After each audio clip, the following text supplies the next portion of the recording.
Partiendo de un hecho real, esta historia abraza teorías populares y mitología náutica para honrar la memoria de Mollendo, un puente entre la crónica y los susurros del mar. La historia suele ser ciega ante lo que se oculta bajo el agua. Detrás de los registros oficiales, el mar guarda secretos que desafían la lógica. Estas son las teorías que nacen cuando el mito y la realidad se funden en el océano. Lo cierto es que el Arima Maru encalló. Eso nadie lo discute.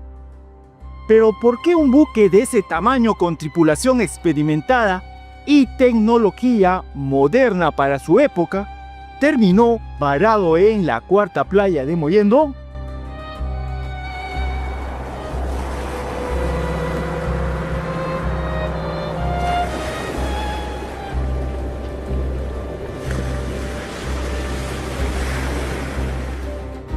No existe una sola verdad sobre el Arima Maru. Lo que sabemos con certeza es que un enorme barco japonés quedó varado en la cuarta playa de Mollendo en 1941 y que su historia sigue despertando preguntas.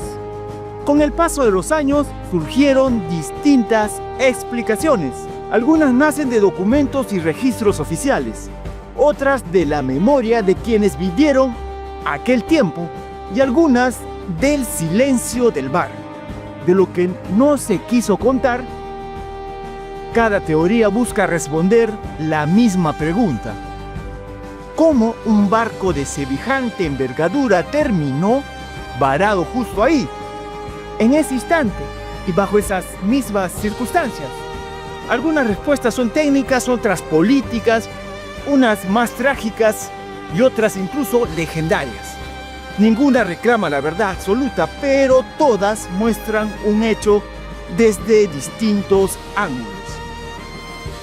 Es aquí la gran duda y la especulación donde la historia del Arima Maru se vuelve épica, porque incluso en la incertidumbre, el mar, el barco y los hombres que la habitaron dejaron huella.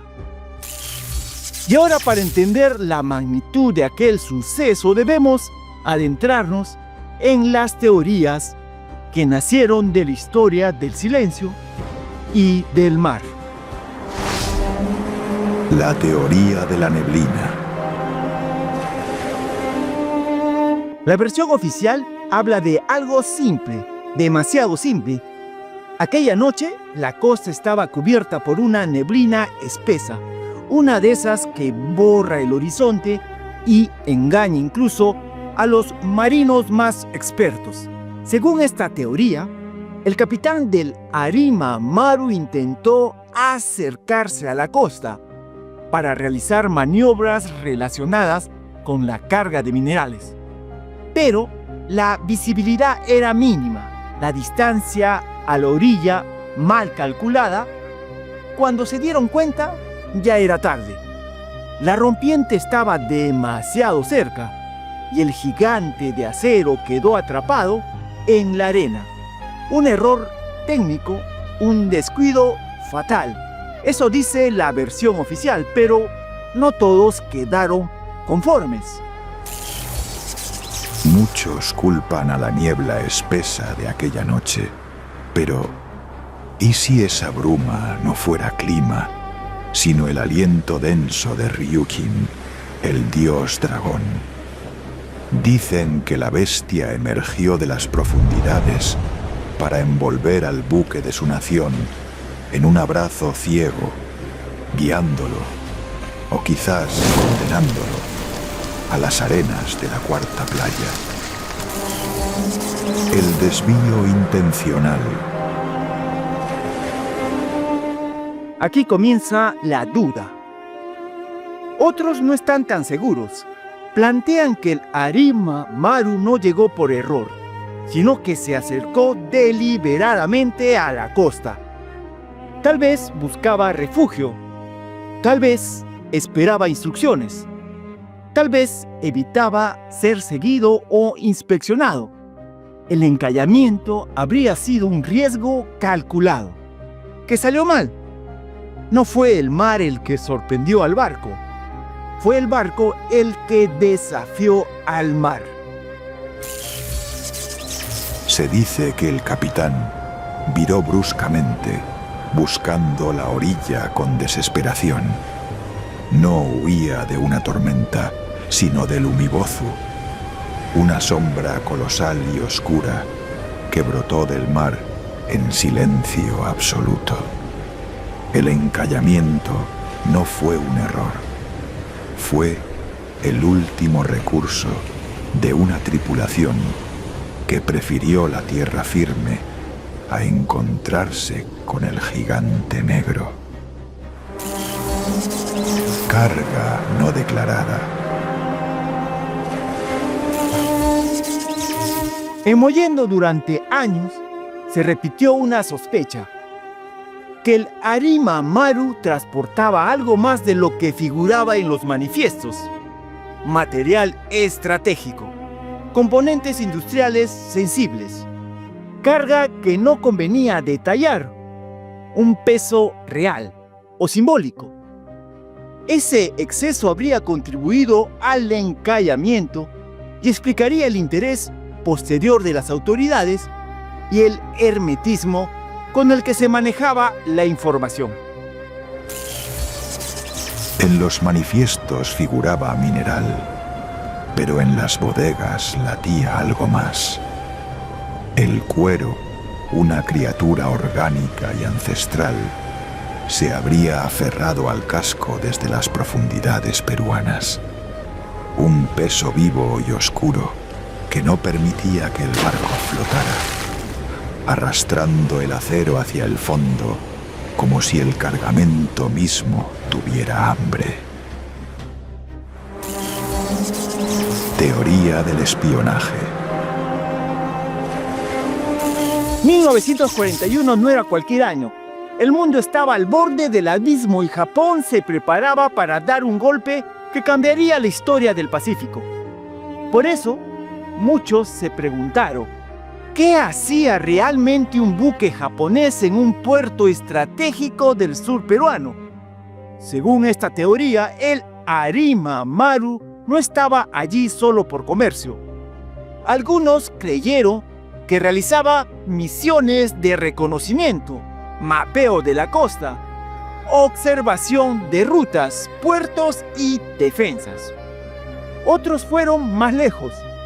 Pensaron que el encallamiento no fue un error, sino una excusa. Una forma de justificar la permanencia prolongada de la tripulación japonesa en un punto clave del Pacífico Sur. Nada se probó, nada se confirmó, pero el silencio posterior solo alimentó la sospecha. 1941. El mundo ardía y Japón observaba. Según algunos, el Arima Maru era un centinela enviado por Susanoo, el dios del caos. El barco no estaba perdido. Estaba marcando territorio, esperando que el dios de la tormenta desatara la furia de la guerra sobre el Pacífico.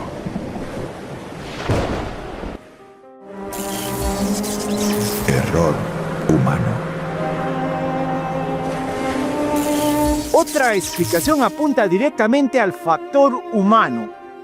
Advertencias desde tierra que no habían sido atendidas. Desconocimiento real de las corrientes específicas de esta sección de la playa. El Arima Maru quedó inclinado unos 10 grados hacia babor, una posición peligrosa que complicó cualquier intento inmediato de rescate. Dicen que no fueron los instrumentos los que fallaron, sino los oídos de los marinos. Las sirenas de la cuarta playa cantaron entre el oleaje, un susurro hipnótico que nubló el juicio del capitán, justo cuando el mar de Mollendo exige más atención. Teoría del sacrificio. Esta teoría no nace de archivos, nace del relato. Dicen que el mar no liberó a la Arima Maru hasta cobrar un precio. 2 marineros japoneses, 2 vidas perdidas durante una maniobra crítica. Arrastrados por el tumbo, esa gran ola. Solo después de esa tragedia, las maniobras comenzaron a funcionar. El barco se movió y finalmente flotó.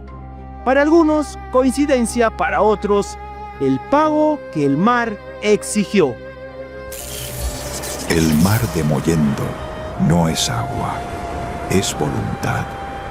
El tumbo grande, un titán hecho de espuma y furia, atrapó al gigante de acero y se negó a soltarlo. La leyenda cuenta que el barco solo volvió a flotar cuando el titán cobró su precio. La vida de 2 marineros, un tributo de sangre para calmar al océano.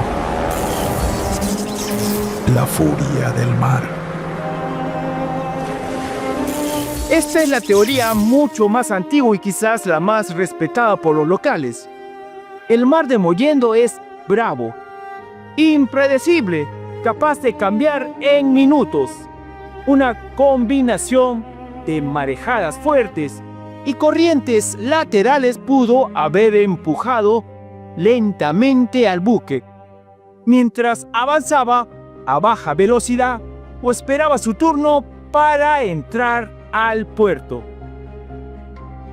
No hizo falta una tormenta, no hizo falta un choque violento, solo paciencia y esfuerzo constante, como si el mar hubiera decidido que ese barco no debía seguir su camino. A veces, el océano usa manos invisibles.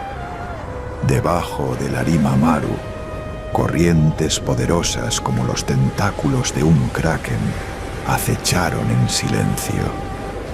No hubo impacto, solo un arrastre constante y violento, como si una bestia hambrienta estuviera reclamando el barco para su colección de naufragios.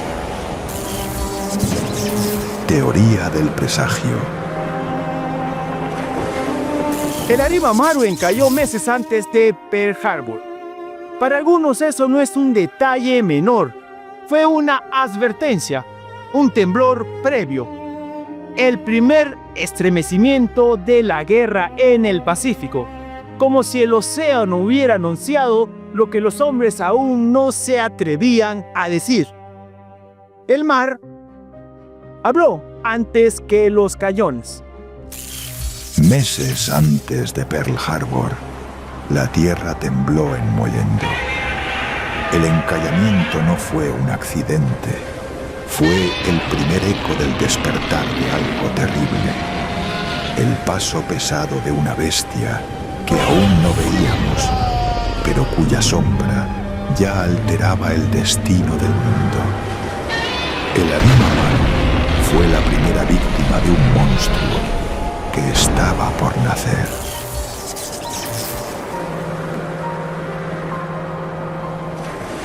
El Arima Maru no fue liberado rápidamente. Permaneció varado casi 6 meses. Durante ese tiempo, ocurrió algo inesperado. La población de Mollendo mostró una solidaridad profunda con los marinos japoneses. Compartieron comida, momentos, gestos simples. No importó el idioma, no importó la bandera. En medio de un mundo que se preparaba para odiar, en Mollendo todavía se ayudaba. Pero la historia no terminó ahí. Tras ser finalmente liberado, el Arima Maru regresó a Japón. Con la guerra ya desatada, fue convertido en un buque militar y en 1943, en pleno conflicto del Pacífico, fue hundido por un submarino estadounidense. No en Mollendo, no en Perú, sino lejos, como si su historia hubiera quedado partida en dos. Una escrita con fuego, guerra, y la otra escrita con arena, niebla y silencio. Tal vez nunca sepamos cuál de estas teorías es la correcta. Tal vez todas contengan una parte de la verdad, o tal vez ninguna. Pero el Arima Maru no fue solo un barco encallado, fue un punto de cruce entre la historia, la guerra y la humanidad. Y mientras las olas sigan golpeando la cuarta playa, la pregunta seguirá flotando en el aire.